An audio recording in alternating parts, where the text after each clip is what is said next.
మీరు వీటిని ఏమంటారో కమెంట్ చేసేసేయండి. మేమైతే అలసందలు అనేసి అని అంటాము. ఇవైతే పచ్చి అలసందలు అండి. కర్రీ చేసుకుంటే మాత్రం ఎక్సలెంట్ గా ఉంటాయి. ఒక్కసారి ఇలా ట్రై చేసి చూడండి. ముందుగా గ్రేవీ కోసం అనేసి 4 టమోటాలు, 1 ఉల్లిపాయ పేస్ట్ చేసి పక్కన పెట్టేసుకోండి. ఆ తర్వాత ఒక స్టవ్ ఆన్ చేసుకుని కుక్కర్ పెట్టుకోండి. ఆ తర్వాత అందులో 2 టేబుల్ స్పూన్ల ఆయిల్ యాడ్ చేసుకోండి. ఆ తర్వాత ఇందులో జీలకర్ర, ఆవాలు, అలాగే ఆనియన్ పేస్ట్, అలాగే కరివేపాకు యాడ్ చేసేసి వీటిని గోల్డెన్ బ్రౌన్ కలర్ వచ్చేంత వరకు వేయించుకోండి. ఇలా వేగిన తర్వాత ఇందులో ముందుగా ఆడించి పెట్టుకున్న టమోటా ప్యూరిన్ కూడా ఇందులో యాడ్ చేసేసి 1 టేబుల్ స్పూన్ సాల్ట్ కూడా యాడ్ చేసేసి పచ్చివాసన పోయేంత వరకు బాగా వేయించుకోండి. ఆ తర్వాత ఇందులో 1.5 టేబుల్ స్పూన్ అల్లం వెల్లుల్లి పేస్ట్ కూడా వేసేసి పచ్చివాసన పోయేంత వరకు వేగనివ్వాలి. ఆ తర్వాత ఇందులో 1/2 టేబుల్ స్పూన్ పసుపు పొడి, 1 టేబుల్ స్పూన్ కారం పొడి, 2 టేబుల్ స్పూన్ల ధనియాల పొడి, 1 టేబుల్ స్పూన్ గరం మసాలా, కొంచెం వాటర్ యాడ్ చేసేసి వీటిని పచ్చివాసన పోయేంత వరకు బాగా వేయించుకోవాలి. మసాలాలు యాడ్ చేసినప్పుడు ఇలా కొంచెం వాటర్ యాడ్ చేస్తే అడుగు పట్టేయకుండా ఉంటుందండి.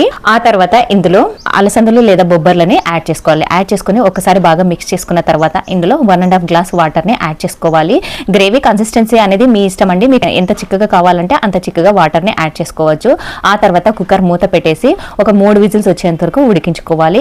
ఇవి చాలా స్మూత్ గానే ఉంటాయండి. తొందరగానే ఉడికిపోతే, ఉడకలేదు అని అనుకుంటే 4 విజిల్స్ పెట్టుకోండి. అంతే, ఎంతో టేస్టీ అయిన బొబ్బర్ల కర్రీ రెడీ అయిపోయింది. ఇలాంటి మరిన్ని మంచి వీడియోస్ కోసము అనూస్ హోమ్ ఫుడ్ ఛానల్ ని సబ్స్క్రైబ్ చేసుకుని ఈ వీడియోకి చిన్న లైక్ ఇచ్చేసి వెళ్ళండి. Thanks for